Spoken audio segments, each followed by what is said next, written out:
मैंने यहां सरकार में आकर के पहला काम सफाई का शुरू किया। लोगों को आश्चर्य हुआ, क्या ये प्रधानमंत्री का काम है?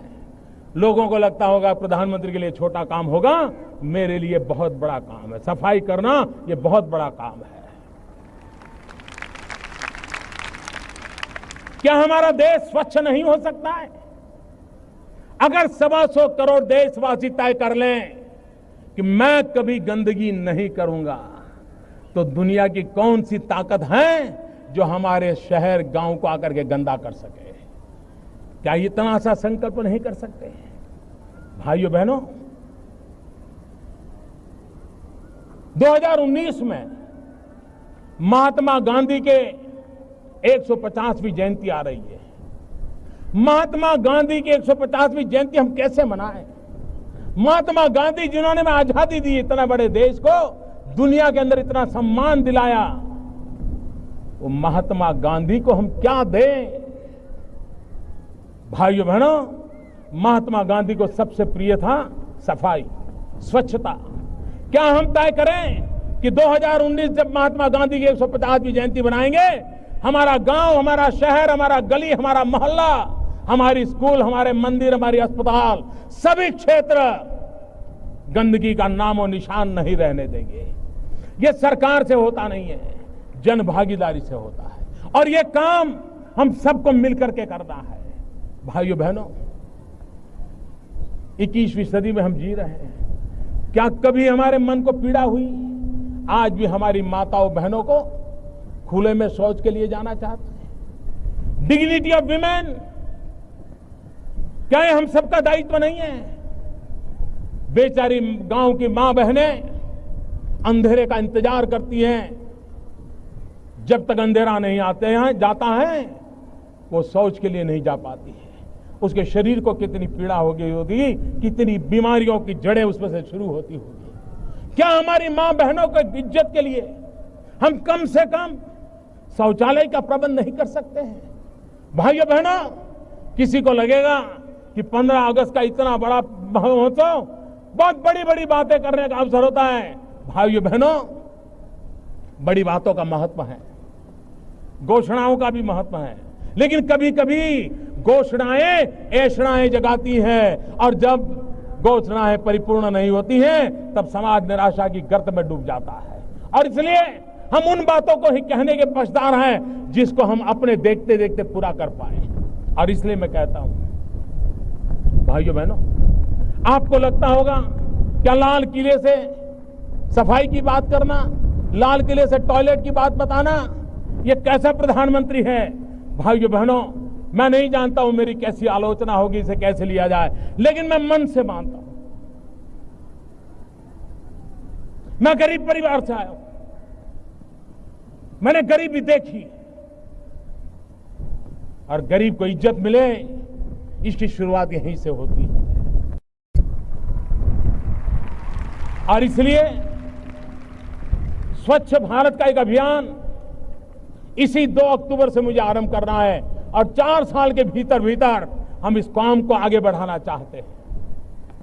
और एक काम तो मैं आज ही शुरू करना चाहता हूं, और वो है हिंदुस्तान की सभी स्कूलों में टॉयलेट हो, बच्चियों के लिए अलग टॉयलेट हो, तभी तो हमारी बच्चियां स्कूल छोड़ करके भागेगी नहीं। और मैं एमपी लेड फंड का जो उपयोग कर रहे हैं हमारे सांसद, उनसे आग्रह करता हूं, 1 साल के लिए आपका धन स्कूलों में टॉयलेट बनाने के लिए खर्च कीजिए। सरकार अपना बजट टॉयलेट बनाने में खर्च करे। और मैं देश के कॉरपोरेट सेक्टर को भी आह्वान करना चाहता हूं, कॉरपोरेट सोशल रिस्पॉन्सिबिलिटी के तहत आप जो खर्च कर रहे हैं, आप उसमें प्राथमिकता स्कूलों में टॉयलेट बनाने के लिए दीजिए। सरकार के साथ मिलकर के, राज्य सरकारों के साथ मिलकर के 1 साल के भीतर भीतर अगली 15 अगस्त को जब हम यहां खड़े हो, तब विश्वास के साथ खड़े हो, कब हिंदुस्तान की कोई स्कूल ऐसी नहीं है कि जहां बच्चे और बच्चियों के लिए अलग टॉयलेट का निर्माण होना बाकी है। प्राचीर से मैं देश के सामने शक्ति की सप्त धारा का आवाहन करता हूं। आने वाले 5-7 साल में जो पिछले 5-7 दशक में नहीं हुआ, वो सप्तधारा के सामर्थ्य से, शक्ति से हम देश को नई ऊंचाई, नई गति देंगे और नए लक्ष्यों को पार करने वाला सामर्थ्य देंगे। और इसके साथ साथ देश की युवा शक्ति का सामर्थ्य का भरपूर राष्ट्र निर्माण में उपयोग होगा। उनकी शक्ति जोड़ी जाएगी। आने वाले दिनों में जब मैं सप्तधारा की बात करता हूं, सप्तधारा की पहली शक्ति है मैन्युफैक्चरिंग पावर। मेरे प्यारे देशवासियों, हमें मैन्युफैक्चरिंग सेक्टर को बहुत आगे बढ़ाना होगा और प्रोडक्शन बढ़ाने के साथ साथ हमें छोटे छोटे पुर्जे भी बनाने हैं और बड़े बड़े प्रोडक्ट भी बनाने हैं। पूरा वैल्यू चेन हमारा होना चाहिए और उसे लेकर के चलना। हमें कंपोनेंट भी चाहिए और हमें कंप्लीट मैन्युफैक्चरिंग भी चाहिए, कंप्लीट प्रोडक्ट भी चाहिए। डिजाइन से लेकर मैन्युफैक्चरिंग तक भारत को ग्लोबल सप्लाई चेन का भरोसामंद केंद्र बनना होगा। इसके लिए मैं 3 चीजों पर विशेष जोर देना चाहता हूं। मैन्युफैक्चरिंग के क्षेत्र में जो मेरे भाई बहन हैं, ये समय का ये अवसर है, इस अवसर को जाने मत दें। और इसके लिए हमें कॉस्ट, क्वालिटी और स्केल, इसके विषय में वैश्विक मानदंडों से खरा उतरना पड़ेगा।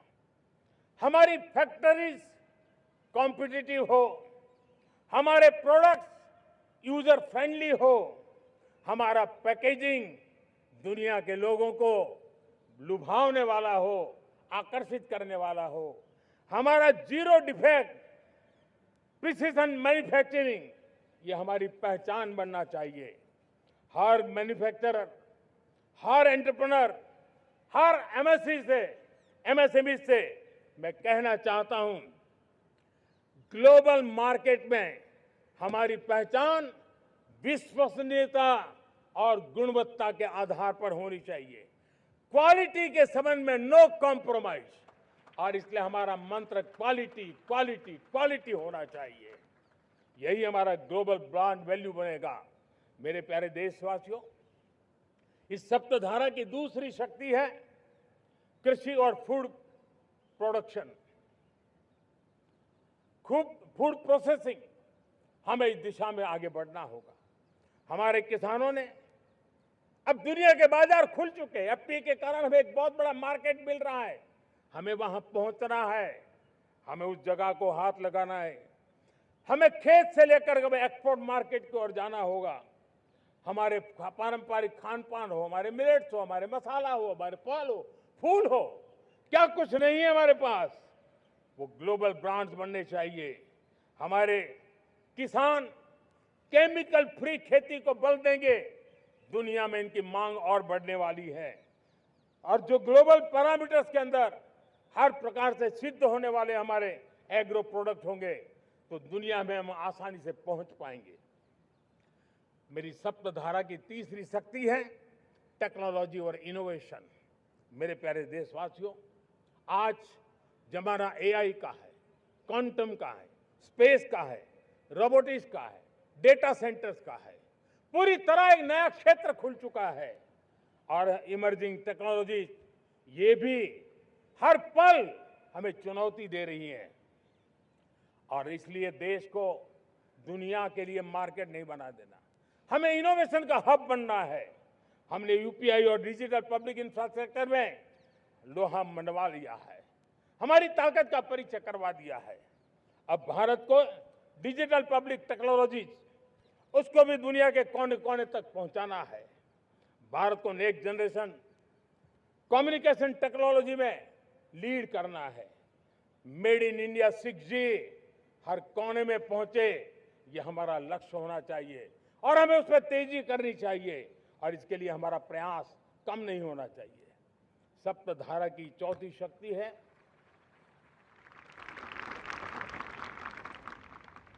गति शक्ति।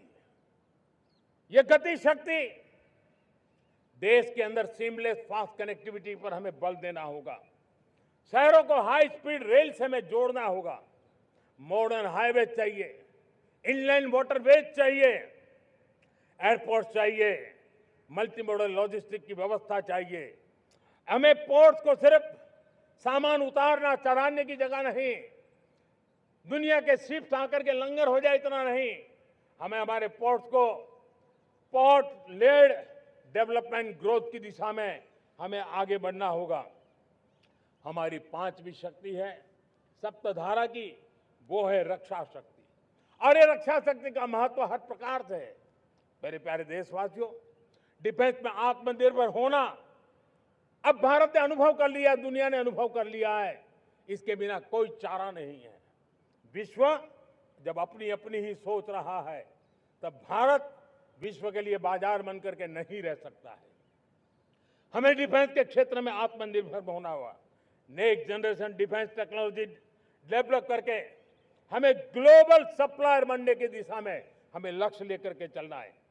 हमें ड्रोन, काउंटर ड्रोन सिस्टम को विकसित करना होगा और हाइपरसोनिक डिफेंस टेक्नोलॉजीज, उस पर हमें लीडरशिप लेनी होगी। साथियों, साइबर सुरक्षा भी आज हर घर के लिए एक समस्या बन रही है। वो भी एक रक्षा का क्षेत्र है जिसमें हमारे युवाओं की जो सामर्थ्य है, उस सामर्थ्य का उपयोग हम देश के और दुनिया के लिए कर सकते हैं। हमारी सप्तधारा की छठी शक्ति है ग्रीन इकोनॉमी, ब्लू इकोनॉमी, जो ग्रीन जॉब को भी जन्म देती है। हमें green hydrogen, renewable energy, energy storage, green mobility, green manufacturing in global scale हमें पा करके रहना है। हमें दुनिया जब ग्लोबल वार्मिंग की चर्चा करती रहती है, हम रास्ते खोजते रहते हैं, हम समस्याओं का समाधान दे रहे हैं। और भारत ये ग्रीन मूवमेंट का बहुत बड़ा सामर्थ्य लेकर के चलिए। भारत के पास ब्लू इकोनॉमी के लिए भी बहुत बड़ा अवसर है। बहुत बड़ा लंबा हमारा कोस्ट लाइन है। ब्लू इकोनॉमी के लिए बहुत बड़े अवसर है। फिशरीज है, कोस्टल टूरिज्म है, ओशन टेक्नोलॉजी है। ऐसे कितने ही क्षेत्र हैं जिसमें हम आगे बढ़ सकते हैं। मेरे प्यारे देशवासियों, भारत सप्तधारा की जब बात करके लेकर चला है, तब हमारी सातवीं धारा है और दुनिया के लिए इसका अपना भी एक महत्व है, और वो है भारत का सॉफ्ट पावर।